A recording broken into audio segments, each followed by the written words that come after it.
The trailer settled with a metallic sigh, its thin walls contracting in the cooling desert evening. Elias Thorne stood at the sink, the low hum of the water pump a familiar pulse beneath the floorboards. He washed the single plate, the single fork, his movements economical. Outside, the immense, sterile silence of the basin was broken only by the faint, rhythmic ticking of a distant pump jack, a sound so constant it had become part of the quiet. He dried his hands on a frayed towel, the rough cotton a familiar friction against his skin. This was his life, measured in small, repeatable tasks that kept the larger stillness at bay. The trailer, rusted at the seams and bleached by the sun, was not a home so much as a container for his quiet routine. It held him, his daughter's small bed in the back, and the ghost of his wife, Maya, a presence as thin and persistent as the dust that coated every surface. He moved to the small table where his daughter, Lena, was drawing. She was 7, her world contained in the bright, confident strokes of her crayons. She was drawing a river, a riot of blue that was alien to this landscape of muted ochre and brown. He placed a hand on her shoulder, the warmth of her small body a momentary anchor. "Time for bed, kiddo," he said. His voice felt rusty and used. She looked up, her eyes serious. "Is the water still sick, Daddy?" He paused, the question snagging on something inside him. He worked for the County Water Bureau, a job that was supposed to be simple. Drive the grid, check the gauges on the monitoring wells, log the data. It was a job about numbers, about predictable depletion rates and seasonal fluctuations. "The water's fine," he said, the lie tasting like dust in his dry mouth. "Just sleepy." Later, with Lena breathing softly in her bed, he sat at the table with his work laptop. The glow of the screen cast long shadows in the cramped space. He was supposed to be finalizing the week's reports, a simple task of transferring numbers from his field logs to the central database. But he kept circling back to one entry, well 7. For 3 weeks, its static water level had shown a steady, anomalous drop. Not the gentle decline of aquifer depletion, but a sharp, unnatural draw. It was a small thing, a discrepancy of a few feet in a system measured in miles, but it felt wrong. It was an uneven stitch in a fabric he knew intimately. He opened the archival database, the connection groaning over the weak satellite link.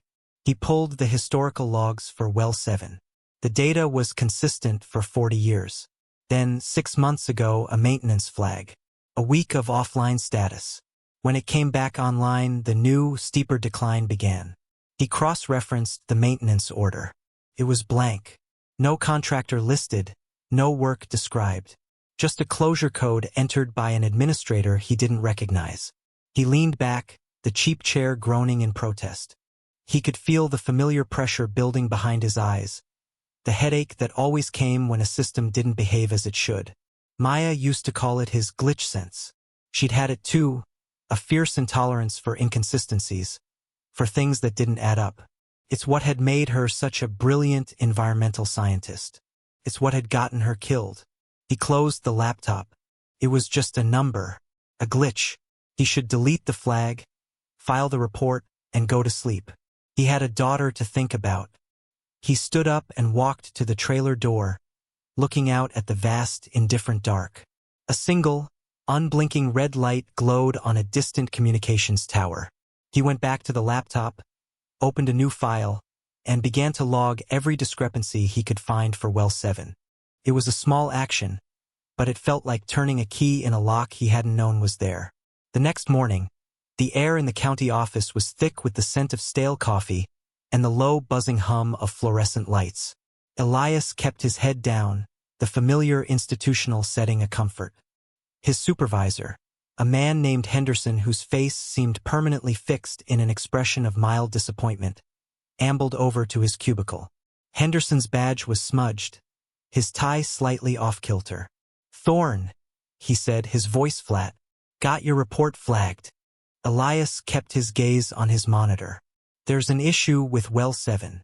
The draw is inconsistent with the sector's usage profile." Henderson sighed, a long, weary sound.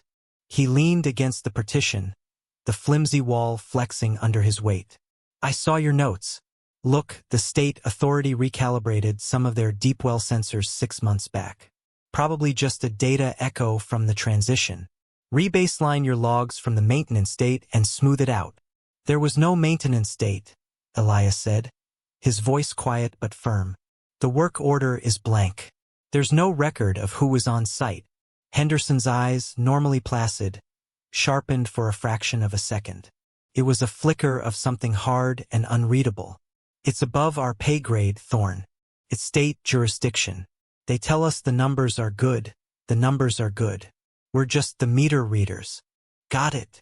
He didn't wait for an answer, just pushed himself off the wall and walked away, his soft-soled shoes making no sound on the worn linoleum. The conversation was a door shutting, not with a slam, but with a quiet, decisive click. He was being told to look away. For the rest of the day, he did as he was told. He drove his assigned route, checked his gauges, ate his sandwich in the cab of his truck, staring out at the heat shimmering off the asphalt. But the anomaly of Well 7 was a splinter in his mind. It's above our pay grade. The phrase echoed. It was the unofficial motto of every bureaucracy he'd ever encountered, the verbal shrug that allowed inconsistencies to become permanent features of the system. Maya had hated that phrase. She'd called it the first line of defense for cowardice. That evening, instead of going straight home, he drove past his usual turnoff. The county truck rumbled over the unpaved service road leading toward the sector that contained Well 7. The sun was low, casting the landscape in a muted, golden light that hid nothing. He knew he wasn't supposed to be here. His work order was for a different sector. But the image of the blank maintenance log was now a fixed point in his mind. After 20 minutes, he saw it. A standard chain-link fence, higher than usual, topped with 3 strands of barbed wire. A new-looking gate was chained and padlocked. A single, sterile white sign was bolted to it. There was no logo, no warning, no identification. Just a string of numbers, a property code, he assumed. He parked the truck 100 yards away and walked toward the fence, the crunch of his boots on the dry gravel unnervingly loud. The air was still. He examined the lock. It was a heavy-duty Medico, the kind used for secure facilities, not a remote water well. The dust on the ground near the gate was disturbed. He knelt, his fingers tracing the faint impression of a tire track. It was a wide, heavy tread, not from a standard county vehicle. He stood up and walked the perimeter. The fence was seamless, professional. About 50 yards in, he could see the wellhead itself, a simple concrete slab and a metal casing, indistinguishable from the 100 others he serviced. But next to it was a small, windowless concrete structure, a pump house. A thick, insulated electrical conduit, far heavier than necessary for a simple monitoring station, ran from a nearby pole down to the building. There was a low, almost subaudible hum coming from it. It was the sound of powerful machinery, working silently, out of sight. He felt a cold knot tighten in his stomach. This wasn't a monitoring well. It was something else entirely, disguised as a piece of passive infrastructure. He took out his phone and took a photo of the sign, the lock, the tire tracks. The axe felt small, insufficient, yet deeply consequential. He retraced his steps to the truck, his mind racing. Henderson's warning wasn't about bureaucratic tidiness. It was about this silent, fenced-off, humming piece of a system he was not supposed to see. The following week was a study in controlled paranoia. At the office, Elias performed his duties with a detached precision that drew no attention. He rebaselined the data for Well 7 as instructed, creating a clean report that erased the anomaly. He filed it, and Henderson gave him a curt, approving nod. But at night, in the humming silence of the trailer, he followed the thread. The property code from the sign on the gate was his starting point. A search in the county's public land use database led to a dead end. The parcel was listed as federal easement, utility corridor, restricted. There was no owner, just a designation. It was a blank file, a digital brick wall. He shifted his search. Using archival satellite imagery, he compared the site from a year ago to its current state. A year ago, there was just the wellhead.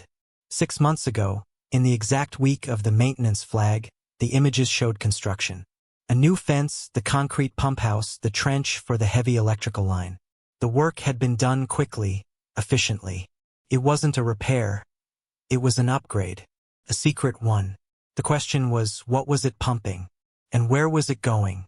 He pulled up the region's hydrogeological schematics, old diagrams from the original surveys done in the 60s and 70s. They were complex, layered maps of underground rock formations and water tables. He spent hours tracing the flow of the aquifer that fed Well 7. According to the charts, it was a relatively isolated reservoir. Draining it so aggressively made no sense. It would exhaust itself in a few years and had no significant connection to the main state aqueducts. Then he saw it. A faint, dotted line on a geological survey from 1968, marked Test Boring T113. It was labeled non-viable/capped on the modern maps. It didn't exist, but its coordinates were less than a mile from Well 7. On a hunch, he cross-referenced the code T113 with a database of decommissioned federal projects he'd found on a deep web forum Maya had once shown him. It was a long shot. He typed it in. For a moment, nothing happened. Then a single result appeared. Project Aquila. Status dormant. Agency Department of Energy. Date 1968 to 1972. The name meant eagle in Latin. It felt cold, predatory. There was no project description, only a reference to a parent initiative, the Plowshare program. Elias's blood ran cold. He knew Plowshare. It was a notorious Cold War-era government program that explored using nuclear explosions for civilian purposes, creating harbors, blasting canals, fracturing rock for resource extraction. Most projects were abandoned as dangerously insane, but the research had been extensive. He felt a tremor in his hand as he searched for Project Aquila and Plowshare together. The results were sparse, mostly redacted documents, but he pieced it together from footnotes and academic critiques. Aquila was a proposal to use a small, clean nuclear device to fracture a deep, impermeable layer of shale, connecting two major, distinct aquifers. One was the small, isolated basin that Well 7 was draining. The other was the massive interstate Ogallala Aquifer. The project was officially listed as a failure. The test boring had been capped. But what if it hadn't failed? What if it had worked and the result was classified? A secret, artificial connection between aquifers. A back door. Well 7 wasn't just a well. It was a tap. Someone was siphoning water from the small, forgotten basin and, through it, creating a pressure differential that was secretly drawing water from the Ogallala, one of the most critical and contested water resources in the country. It was a heist on a continental scale, hidden behind a blank sign and a single falsified data stream. He felt dizzy, the scale of it pressing in on him. This was not about a few missing feet of water. This was about a hidden system of resource control, built on a foundation of Cold War recklessness and buried for 50 years. He looked over at Lena's sleeping form, the crayon drawing of the impossible blue river still on the table. He finally understood what the sickness was. It wasn't in the water itself. It was in the pipes. A few days later, his access to the archival database was revoked. There was no announcement, no warning. He simply tried to log in from the trailer, and the screen returned a flat, sterile message. Access denied. Please contact your system administrator. He didn't contact anyone. He knew what it meant. Someone had seen his digital footprints. The system was now actively pushing back. The quiet suggestion from Henderson had escalated to a locked door. The feeling of being watched, previously a vague unease, now became a certainty. He started noticing a nondescript sedan, a dark Crown Victoria, parked for hours at a time down the road from the trailer park entrance. It was never there when he left in the morning, but it was there when he returned. It was a quiet, passive form of intimidation. No threats, just presence. His isolation deepened. At work, conversations would halt when he approached the coffee machine. Colleagues who used to nod would now study their shoes. Henderson avoided him altogether, communicating only through curt emails. He was being subtly, methodically excised from the social and professional fabric of the office. The message was clear. You are on your own. One evening, Henderson caught him by the loading bay as he was checking out. The sun had set, and the only light came from a flickering fluorescent strip overhead, casting their faces in a sickly, uneven glow. "Thorn," Henderson said, not meeting his eyes. He was holding an envelope. "This came for you. Interoffice mail." Elias took it. It was a plain manila envelope with his name typed on it. There was no return address. "Listen," Henderson said, his voice low, almost a whisper. "I have a family.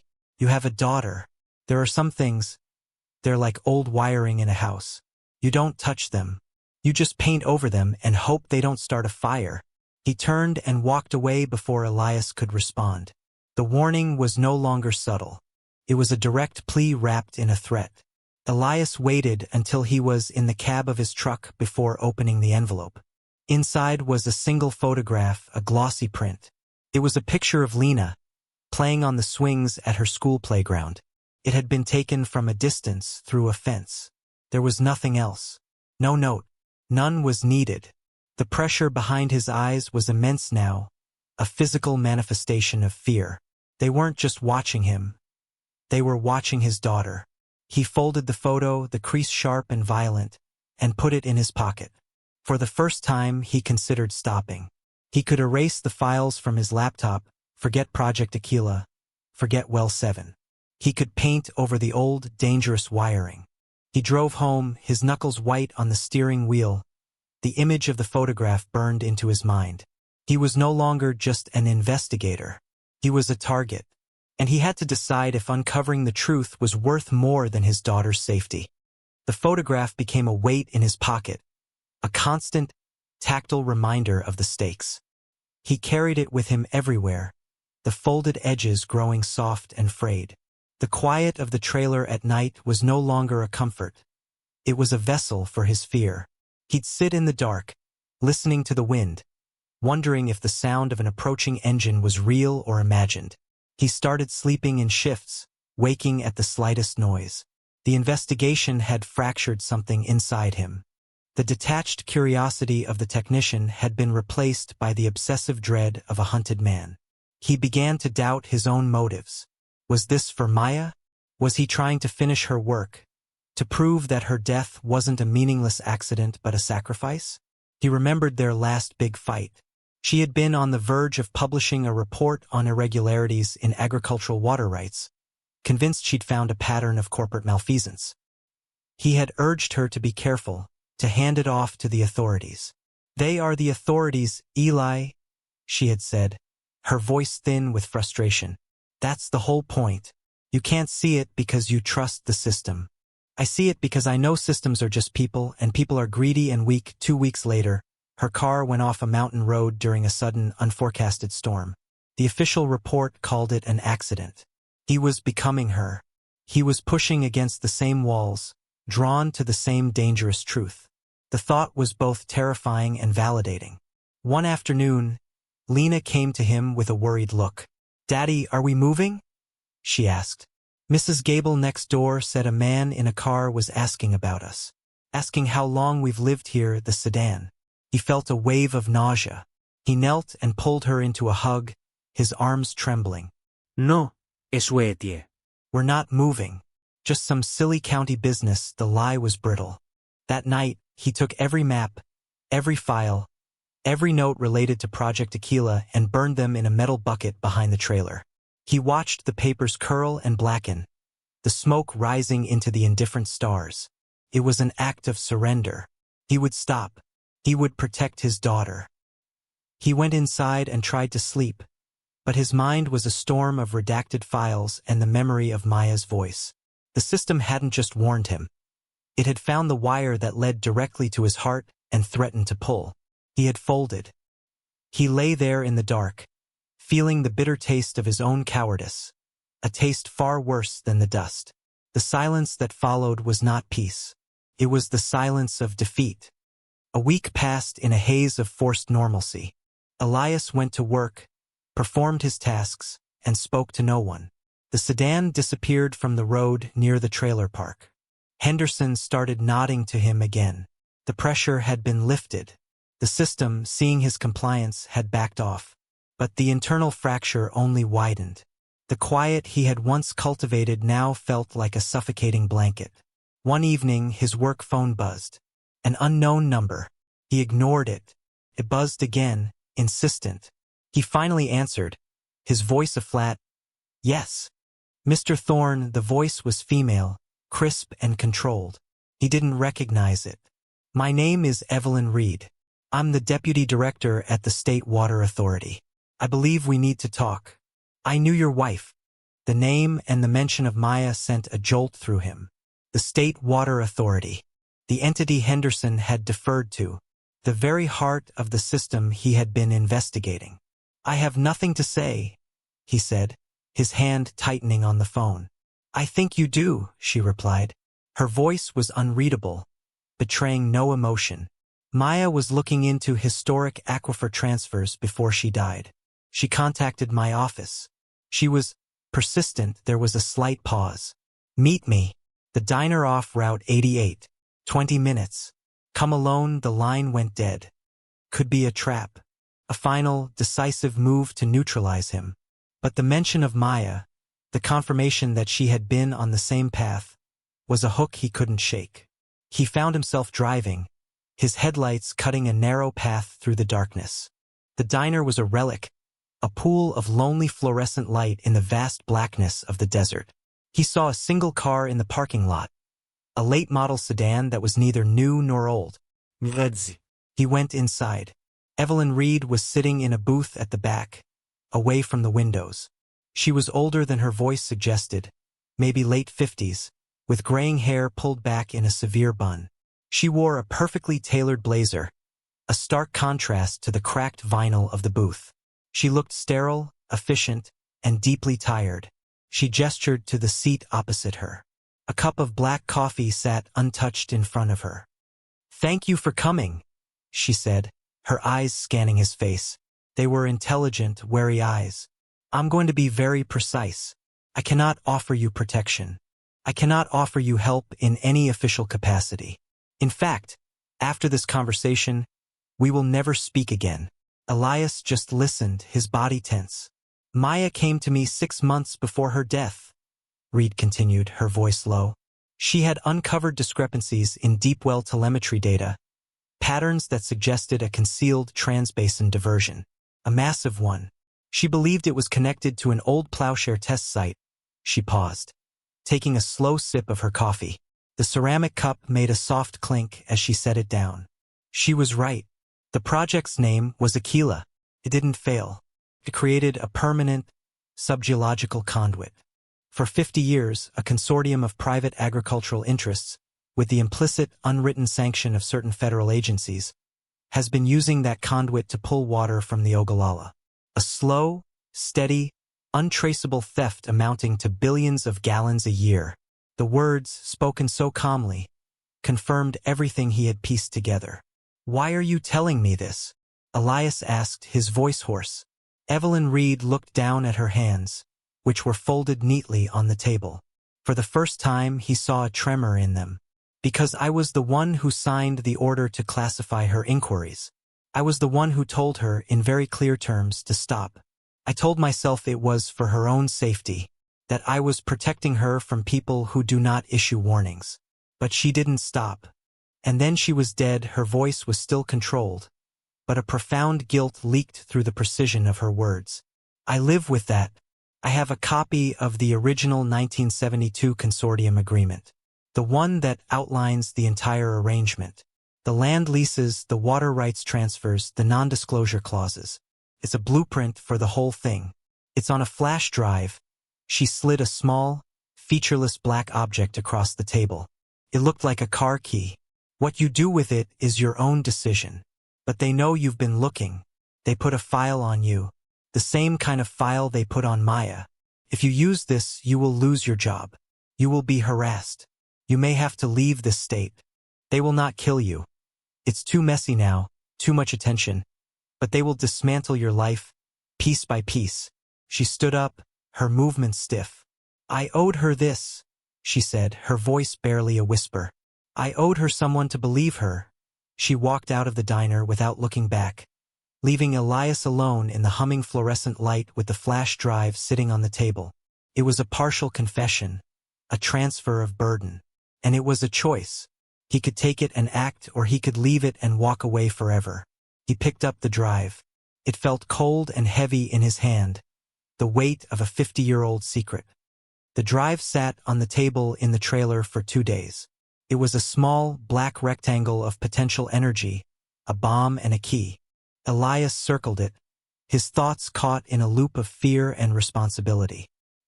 He looked at Lena as she slept, her face peaceful, and felt the primal urge to protect her at all costs. He saw the phantom image of the photograph from the playground, the long lens intrusion into her world. Then he would feel the weight of Evelyn Reed's confession, the quiet desperation of a woman trying to balance a scale that had been tipped for decades. He thought of Maya, not her death, but her life, her fierce, unyielding belief that a system was only as strong as the secrets it kept.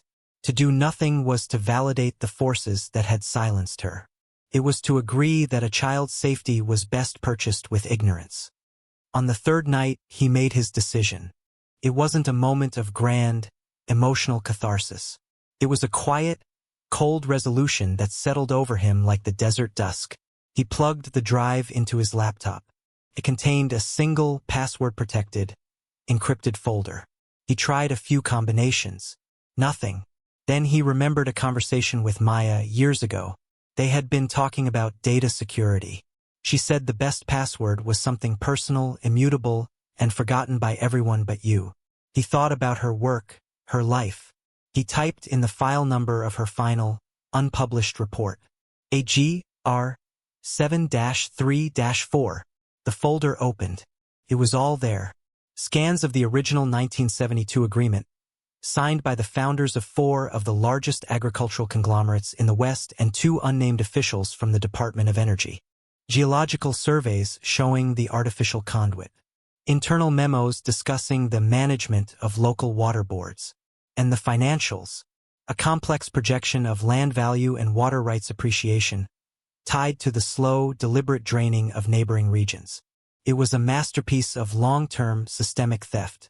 Buried in an appendix was a line item, an initial valuation of the diverted water rights, adjusted for inflation over 50 years. The number was staggering, a quiet figure on a dusty page that represented a resource empire.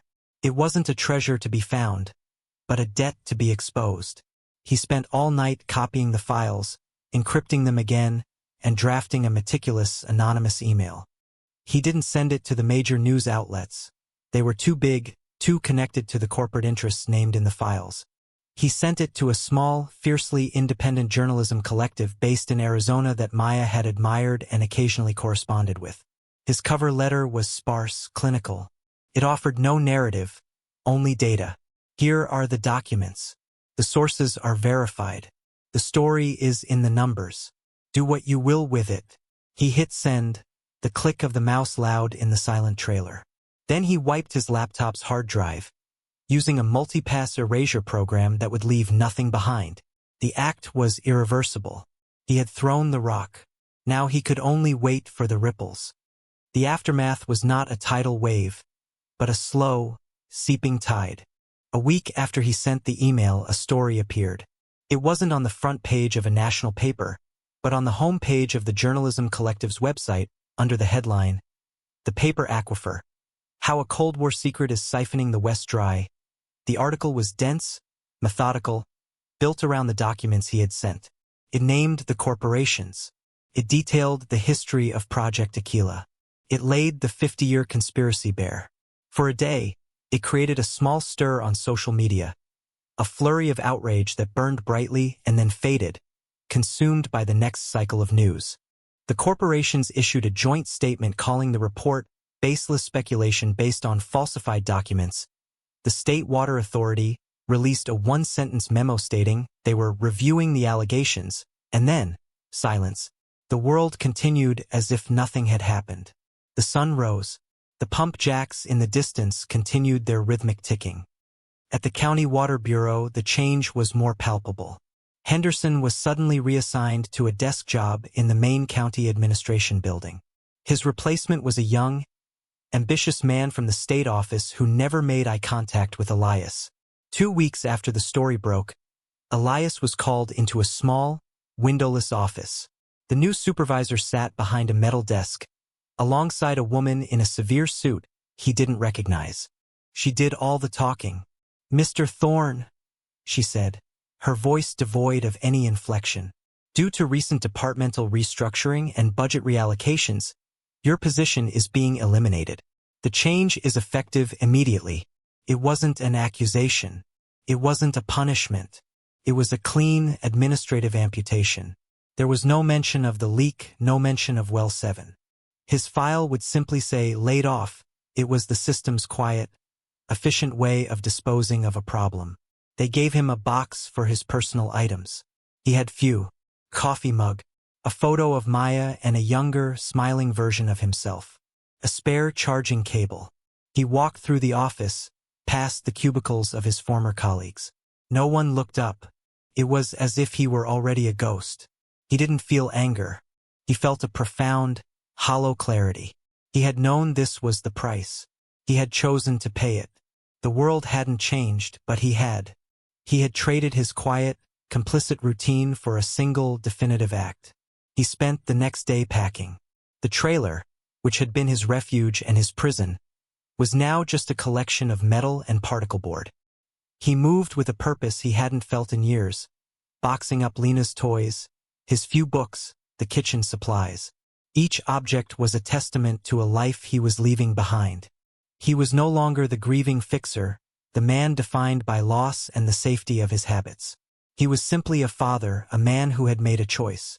He folded the last of Lena's clothes and placed them in a suitcase. He was not running.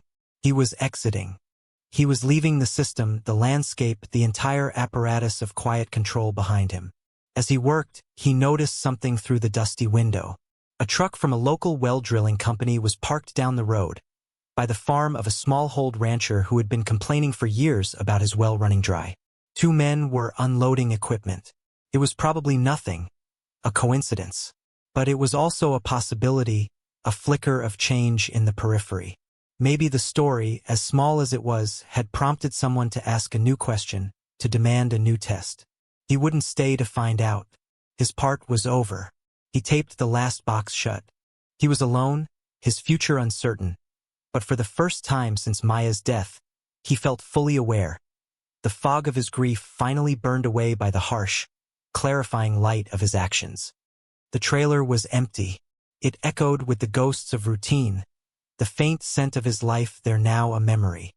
He did a final sweep, his hand brushing against the worn countertop where he'd first seen the anomaly in the data. The surface was smooth, impassive. The key to the trailer's lock felt foreign in his hand, a relic from a life that was no longer his. He didn't lock the door when he left. There was nothing left inside to protect. He got into the cab of his old truck. Lena buckled into the passenger seat beside him, a coloring book open on her lap. She was drawing another river, this one flowing past a small house with a green lawn. A fantasy of water and stability. He started the engine, and without a look back, pulled out of the trailer park and onto the main road, heading east, toward the rising sun. He didn't have a destination, only a direction. Away. He drove for an hour, the high desert slowly giving way to scrubland. The road stretched ahead, a gray ribbon thrown across a brown canvas.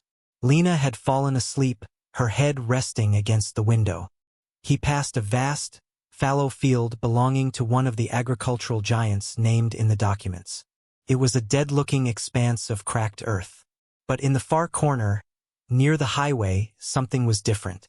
A single industrial sprinkler head was turning in a slow, sputtering arc, casting a spray of water onto the thirsty ground. It wasn't enough to irrigate a field, not even close. It was a test, perhaps, or a repair. Or maybe it was nothing at all, a mechanical twitch in a dying system. He couldn't know. The meaning was uncertain, and he was no longer the man who stayed to find out. He kept his foot steady on the accelerator, the truck eating up the miles, leaving the silent, secret architecture of the desert far behind him.